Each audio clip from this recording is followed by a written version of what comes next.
مرحب بحضراتكم في فيديو جديد من قناة الأمير للنجارة. الفيديو ده هعرفك عليه على أقفال الأبواب الخشب،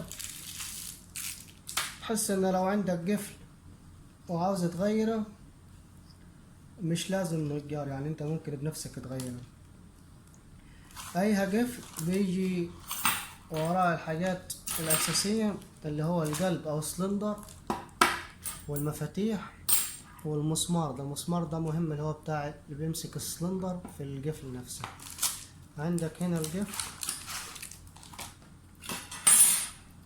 ده القفل وده الوش اللي بيركب في الحلب نفسه. ده الأقفال العادية أو السلندرات العادية اللي هي المفاتيح العادية تعودنا عليها، دي بالشكل ده بيجي في الغالب بيكون 3 مفاتيح، وده بمفاتيح دي سهلة إن أنت تنسخ عليها. طبعا في أنواع تانية منتشرة اللي هي زي الكمبيوتر زي دي، ده بيجي وراه 5 مفاتيح. بس الكمبيوتر الانواع الرخيصة منه او التقليدي بتبقى سيئة جدا، منصحش بيها.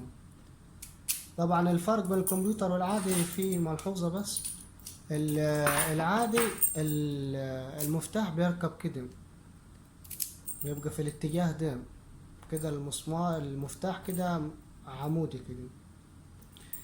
في الكمبيوتر بيركب كده بالعرض مش بالطول، يعني عشان ما تحاولش تجرب الطول وبص اركب كده بالعرض.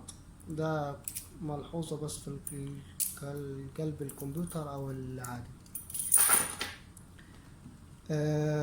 عندك الحاجات الاساسية في الكالون، في 3 فتحات في الغالب، هما كده بيجي 3 فتحات.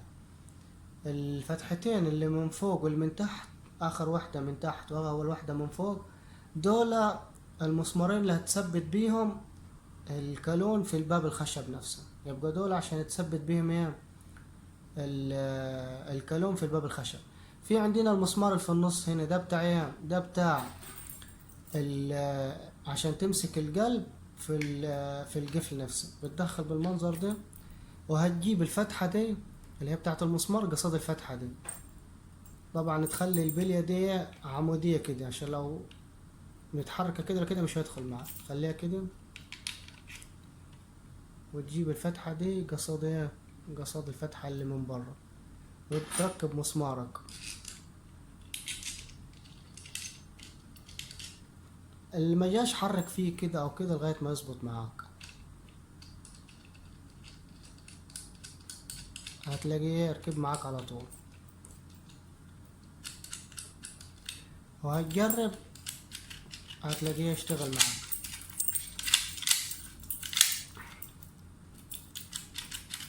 طيب ركبنا كده ده على اعتبار ان انت هتغير، يعني عندك قفل ومجرد ما انك هتغير بس واحد قديم مكان واحد جديد وخلاص، مش هتبتدي من اول وجديد تحفر في الخشب.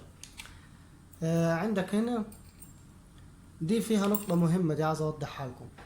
النوعيات التقليد بتبقى البلية دي صناعتها سيئة جدا، فمع الوقت لما تركب العمود اللي بيبقى ماسك ما بين الأكرة اللي من قدام اللي هي من برا والأكرة اللي من جوا، مع الوقت المربع ده بيتساوى، بيبقى كأنه دايرة، من كتر اللف كأنه دايرة.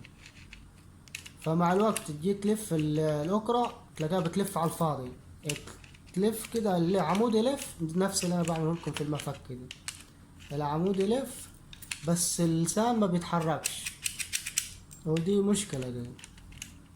وطبعا محدش بيدور على قطع غيار ولا حاجة للأقفال دي، الناس بتستسهل فبتغير على طول. دي حتة مهمة تخلي بالكم منها ده الفرق بين الأصلي والتقليد في الحاجات دي. القطع دي مهمة جدا بالنسبة للقفل.